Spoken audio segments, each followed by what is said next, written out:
عليكم ورحمة الله تعالى وبركاته. أهلا بكم في قناة منبع الحقيقة.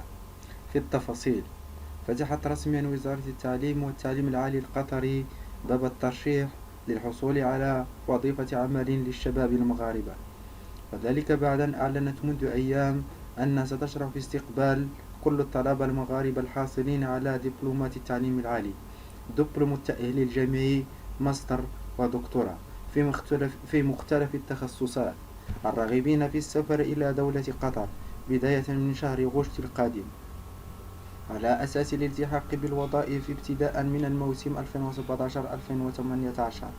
ولتقديم طلب العمل، قامت الوزارة بإنشاء صفحة إلكترونية عبارة عن نموذج تسجيل طلب وظيفة، وسيعوض المغاربة الخصاص المتوقع بعد أن سيغادر المصريين أرض قطر نتيجة الأزمة الدبلوماسية التي تسببت في توتر العلاقات وقطع العلاقة بين دولة قطر وجمهورية مصر العربية. كما دعت الخارجية المصرية مواطنيها لمغادرة قطر بضمان تعويض بمناصب شغل أخرى في بلادهم.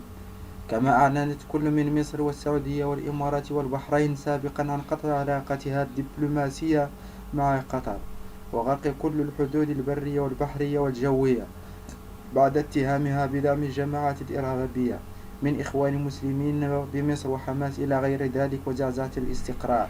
في المقابل، فالمغرب التزم الحياد، فبعد إعلان الدول الأربع مقاطعة قطر، قام المغرب بإرسال طائرة محملة بمجموعة من الاحتياجات الضرورية لقطر. فالمغرب وقطر قاموا بتوقيع اتفاقية تعاون وشراكة سابقا فيما يخص الراغبين في العمل في مجال البناء.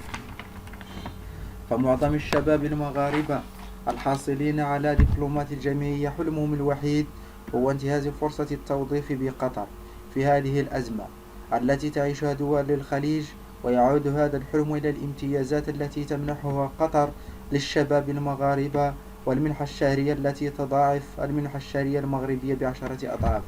والسلام عليكم ورحمة الله تعالى وبركاته.